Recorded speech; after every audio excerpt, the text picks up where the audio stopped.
My house has been on the market for 95 days and we're supposed to move to Arizona in 3 weeks. That's not happening.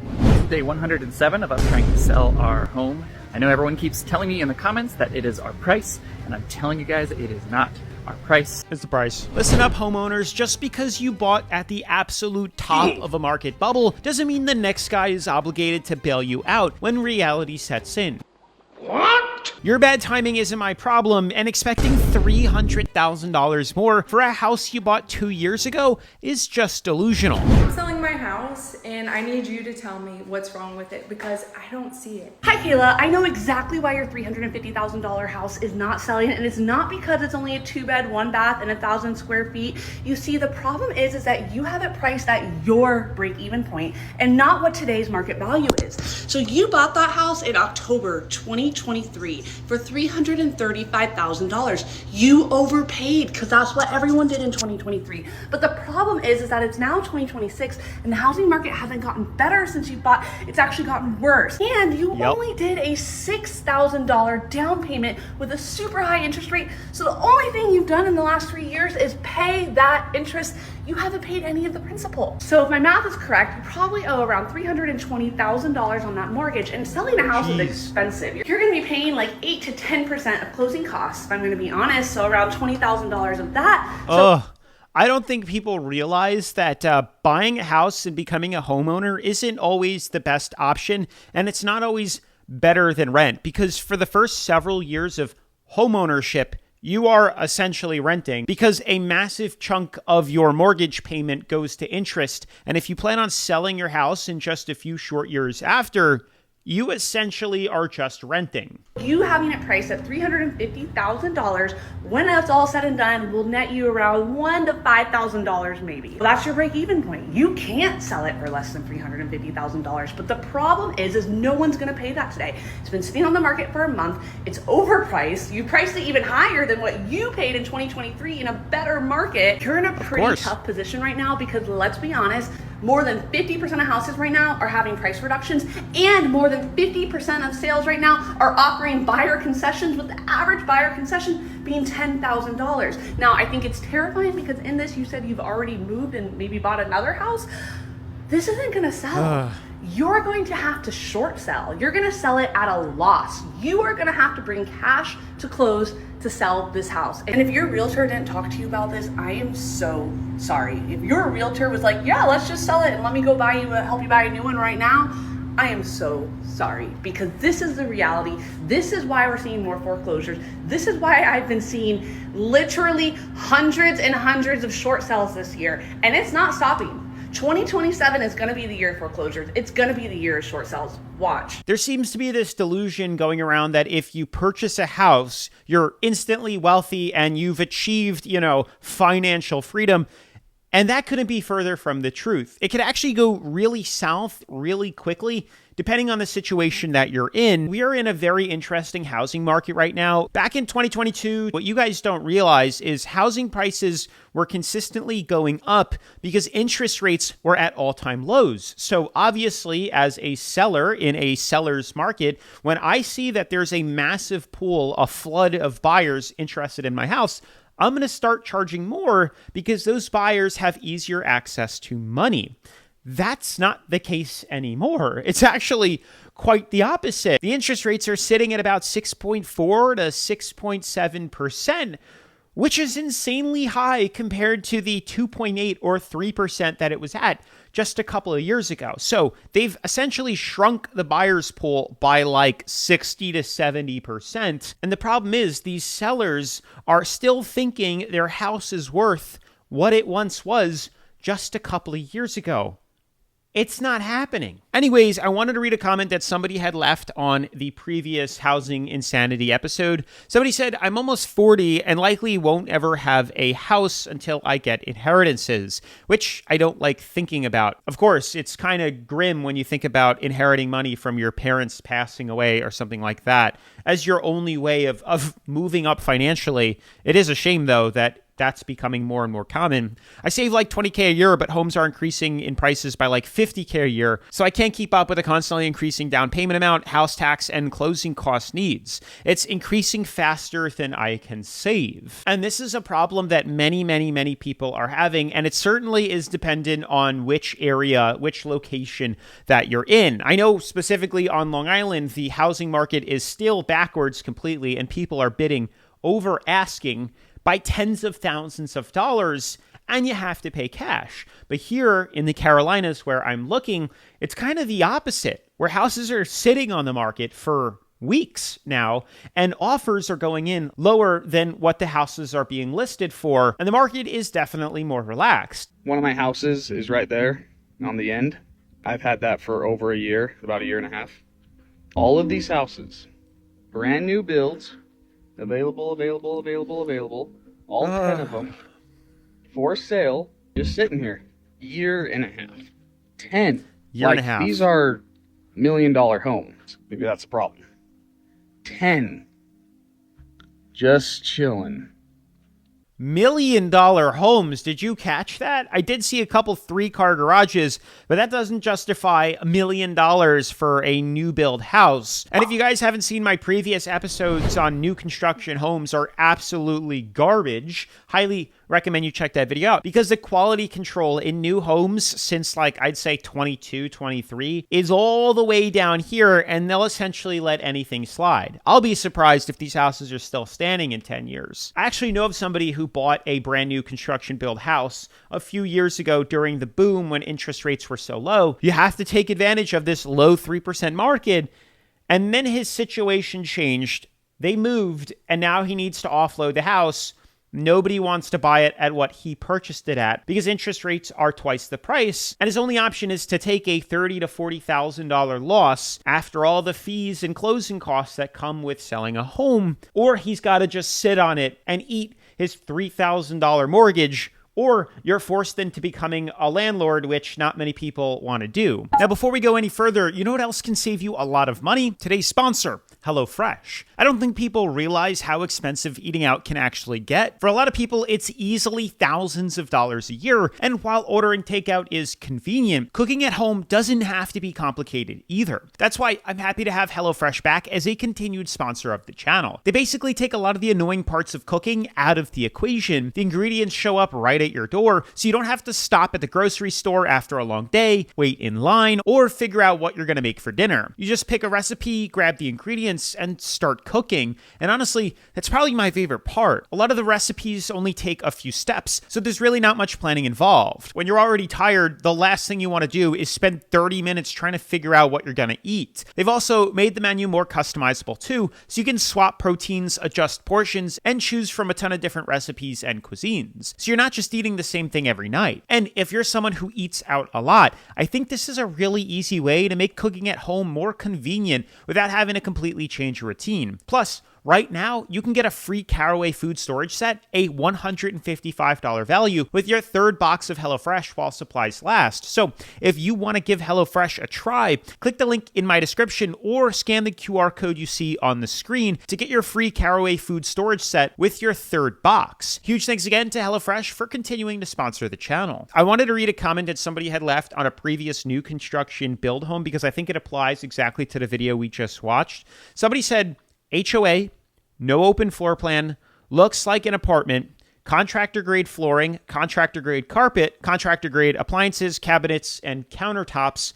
And this is my biggest issue when I am starting to look at new construction homes being built around me in my area. Compared to previous homes, I was looking at some built in 2010 and 2008, much higher quality in craftsmanship and just the build structure of the entire home.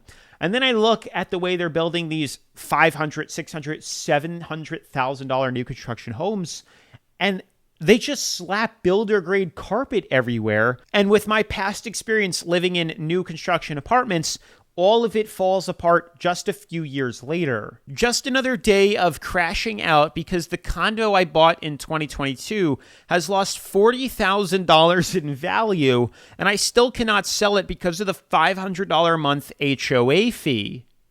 So like I said before, just because you overpaid for a house at the peak of the bubble doesn't mean buyers have to bail you out. Unfortunately, what I've noticed is in a lot of these newer HOA developments, the builder owns the HOA and artificially charges a low HOA fee to attract new buyers into the community. And then when all the houses are sold, they wash their hands clean of it. A private company takes it over, redoes the books, and everybody's HOA fees go up. Not to mention property taxes and insurance and all these other things that go up in price when you own a home. And here we are a few years later and people are panicking. Life update for those who care. I just took my house off the market and I'm going to tell you why. Before I get into this, I want to make sure that I mention I am not an expert. I'm just talking about what I've seen in my neighborhood, okay?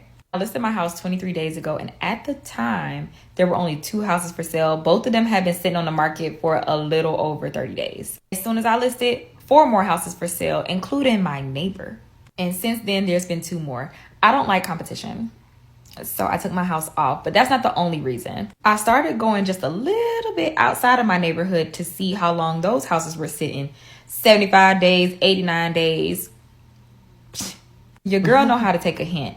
If houses are not selling and they're sitting, I'm not about to have the house on the market right now. It's just not a good time, obviously. So I started doing some research because I'm thinking I can't be the only person going through this. I ended up finding this article. 2 states where home prices are falling because there are too many houses and not enough buyers. They are talking about Florida and Texas. Now, the experts say that we're not going to have a housing market crash, but it looked like it. So anyway, I'm just going to wait until after the market cools down a little bit and then I'll try again. The scariest part is that she bought in Florida, which is a state that I left from because I just was not a fan of the extreme HOA fees and the housing that was going on there. And what happened is during the pandemic, everybody scrammed out of New York City and these major, urban cities to places that were a bit more comfortable or had a little more breathing room in terms of the rules.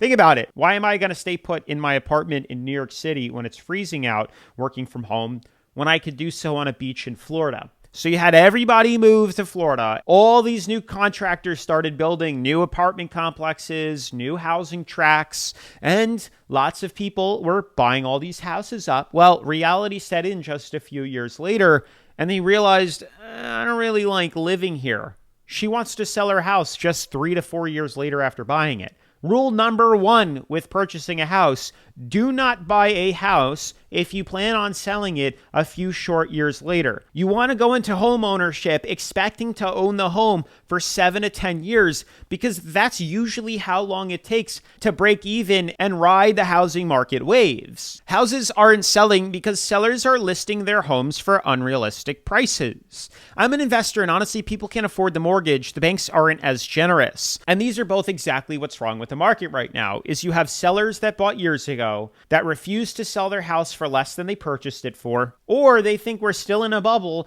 and they can sell their house for hundreds of thousands of dollars more than what the market says it's worth. And all the buyers can't afford the mortgage rates that, the banks are giving out. It used to be $2,000 just a couple of years ago, and the same mortgage now on the same house would be like $3,500 with double the down payment. So as prices are falling right now, I'm finding it increasingly more difficult to find a seller who's willing to sell their property for what the market price is. So the market right now, again, we've been through this a couple times, but the bid to ask spread is widening. What a seller wants and what a buyer wants to pay, that spread has widened again. And a very common issue right now is a lot of the listings that my buyers are writing offers on, the seller cannot sell the property at the market value or slightly below them. We're trying to get a deal too, but roughly that should be the price that it should sell for, and the sellers can't take it. Why can't they take it? Because they wouldn't be able to close the sale. All the equity's gone. They have no other cash to close this sale, so they literally can't sell it. We are seeing way more foreclosures right now, and when I'm seeing this in the market, it tells me there's going to be even more next year. I'm pulling the title on these properties. There's 2 or 3 mortgages on them. They paid $600,000 in 2023. It's worth around $5. So it's basically lick your wounds now, or the bank takes it later. Why are people selling their homes 2 to 3 years later? That's the craziness. We've spoken about it. Lots of hidden fees and lots of reality checks that these new homeowners are facing, not realizing the actual cost of owning a house, the maintenance, the upkeep, the escrow increasing, property taxes, insurance. The list goes on and on and on. The increasing HOA fees. They're not realizing it, and they're getting absolutely screwed. You're not going to make a profit on a house if you plan to buy it and then sell it 2 to 3 years later. It's delusion. I'm seeing a lot of this in my area now. I'm on Zillow scrolling through, I'm liking houses, and I keep getting updates. Housing dropped $10,000 in price. Price cut on your favorite home, $15,000. Some of them I've even found listed them, 6 months ago for $150,000 more than what it's currently listed at. And then every couple of months, 20K drop, 20K drop, 15K drop, 10K drop. My sister was a lifelong appraiser, and she always told me to never buy a home in an HOA. It is designed to steal your home. There are many states making laws that HOAs can no longer do what it used to do, including the state of Georgia.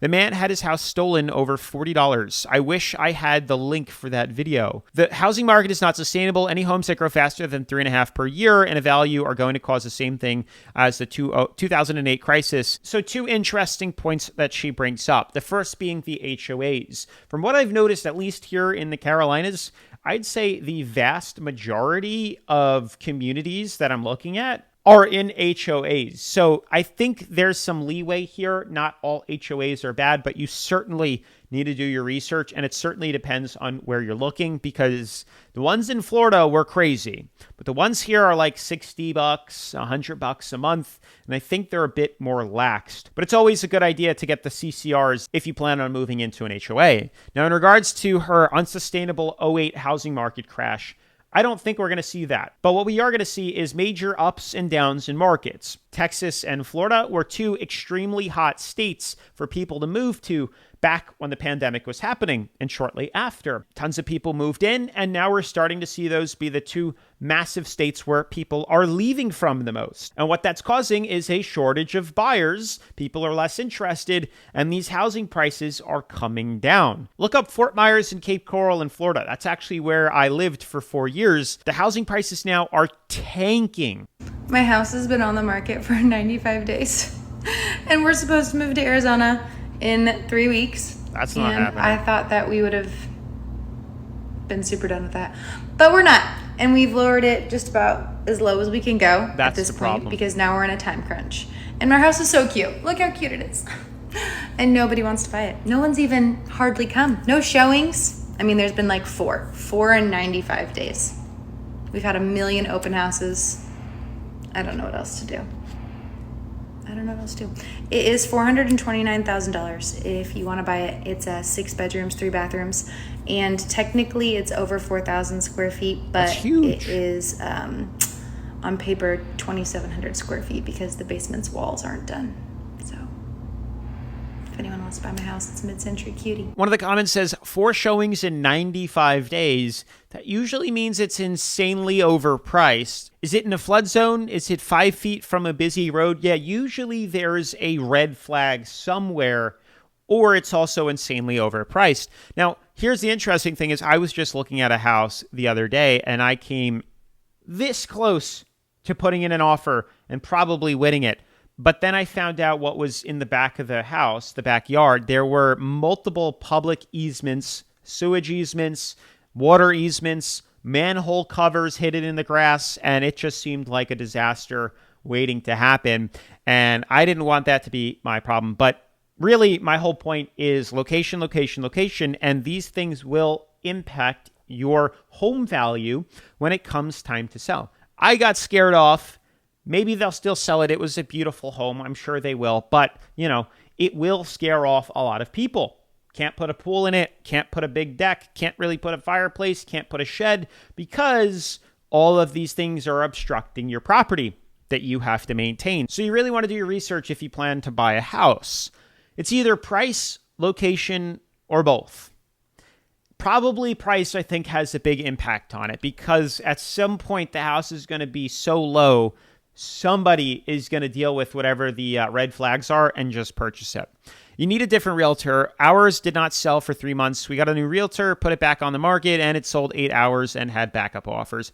That's also pretty insane. How are you guys dealing with realtors? I'm very curious. Do you guys like realtors? How'd you find them? Let me know your thoughts in the comments down below. Also, if you haven't already, this is a great time to smash that like button and subscribe to the channel if you're enjoying this content. It means a lot to me, and it lets me know that you guys like to see this content and that I should keep making more videos like it. How bad are things in Florida? From a real estate standpoint, I'll tell you how bad. Lee County, Cape Coral, and Fort Myers. Yes, sir. It's a small county. It's a small area. How many homes do you think are for sale in Little Lee County, Florida? You probably couldn't guess if you wanted to, but believe it or not, right now, there is over 24,000 homes for sale in Lee County, the most ever. There's never, ever in the history of Lee County been 24,000 homes for sale. And that tells you the dire situation that is going on, not only in Lee County, but around Florida. Because let me ask you another question. How many vacant homes do you think are in Florida right now? Vacant, no one inside. How many? 500,000? 800,000? 1 million. Those would all be wrong because it's double 2 that million number. homes? There right now in Florida, there's over 2 million empty homes in Holy Florida. cow. And it's only getting worse. You know what it is? Living there for 4 years, what happened is because of the boom and everybody moved, all these builders wanted to jump on the bandwagon and make a ton of money. The ones that got in early did. The ones that got in a little too late ended up building too late. Everybody's left now.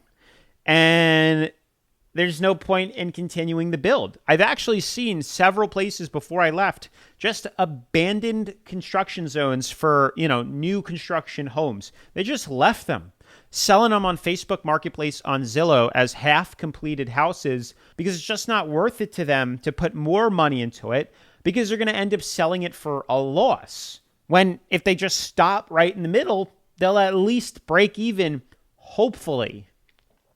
You're living in a fantasy world if you think you can buy your dream home in your 20s. See, this is a very interesting comment because the problem we're having as buyers, and I know this is an episode on sellers, but as buyers, the problem is we're not looking for a dream home. At least I'm not looking for my dream home, but I'm looking for something that's reasonably livable that isn't from the late 80s that needs a full renovation that also costs $500,000, and that's becoming increasingly harder to find. Houses are selling for lots of money, more than I think they should be valued at.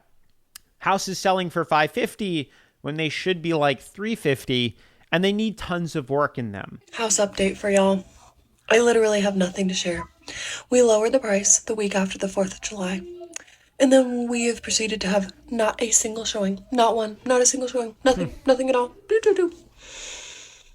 And then we're moving literally next week. So our showing blackout happens because obviously we're moving all of our gear. And then the house will be empty. So maybe it will show better empty and people will be more excited about it. I don't know. But then we're going to lower the price again because we have to sell our house. What a nightmare. We're not even going to come close to making back the amount of money that we put into this house. So sad. And we're giving up an exceptional interest rate. Equal parts sad. But we can't even rent the house because the rent would be almost identical to the mortgage of our home. And then you have to be prepared to fix things immediately. That's a lot of money that you just have to have on hand. So it doesn't make sense for us to keep the property and rent it. And I'm still sad to be leaving this house. So I'm obviously not taking it personally that people don't need to see the house, but I'm come on, people, come buy our home. Come buy our home. At least come see it. But there's also a part of me that's like, well, it's a little nice that we don't have any showings right now because I'm just packing, getting things ready, because literally we are filling the truck next week. So soon enough, there'll be nothing in here. Maybe that'll be better. I don't know. Wild. My biggest question is, again, why are you selling your home 2 to 3 years later? It's insane. It's going to put you in a really bad nightmare position like she's experiencing right now, where your only options are you stay put, which is her smartest choice, FYI, if you're listening. 2, you're going to be forced to be a landlord. And if you break even on the property from, the rent to the mortgage, you should be very happy, but then you're the one that's got to pay out of pocket to fix whatever breaks. Or 3, sell it for a loss, which is going to be a substantial loss of probably $30,000 to $40,000, which you're going to have to front or take a loan for and just ruin yourself. But people are so delusional in thinking that the only thing that matters is this low interest rate. But here you are, a short couple of years later, and you're stuck. I hope for her sake she's moving into an apartment that she can rent and not another house, or this situation is going to end really bad. My opinion, if you're buying another house, you absolutely have to sell this one, and you need to take it off the market, wait until it's empty, and then take new photos and relist it. How many hundreds of thousands is it overpriced? This is the problem, because people literally can't sell it or they're going to be taking a loss. This is day 107 of us trying to sell our home here in Florida, and it is not selling. I know everyone keeps telling me in the comments that it is our price, and I'm telling you guys it is not our price. It's the price. We've dropped our price 3 times now. Doesn't matter. We are lower than everything else on the market. If you guys have any suggestions, what else to try? I mean, it's a bigger house, so maybe there's just not families our size that have this. So we're a family of 6, so it's a big house. Yeah, I don't know, maybe there's not people our size, maybe there's people sort of in our price bracket who are trying to move to our area. We're gonna try to get like a professional photographer to come in and kind of stage the house, get the drone, get the 3D imaging, all that stuff, to see if presentation will just get more eyeballs, and then more eyeballs will be more showings, and more showings will hopefully eventually equal a sale. But man, if you guys have any recommendations, put them down in the comments, man. I'm all ears. I don't think wasting your money on a 3D virtual tour is necessary. I've scrolled through thousands of Zillow listings at this point. Very rarely do I click on the 3D walk-around tour. And I go into it knowing that the house is more than likely not as nice as the photos, and you have to go there in person. The other thing I've noticed is lots of these AI bullshit enhanced photos on Zillow, where they have one room empty and then it's AI enhanced and filled with furniture.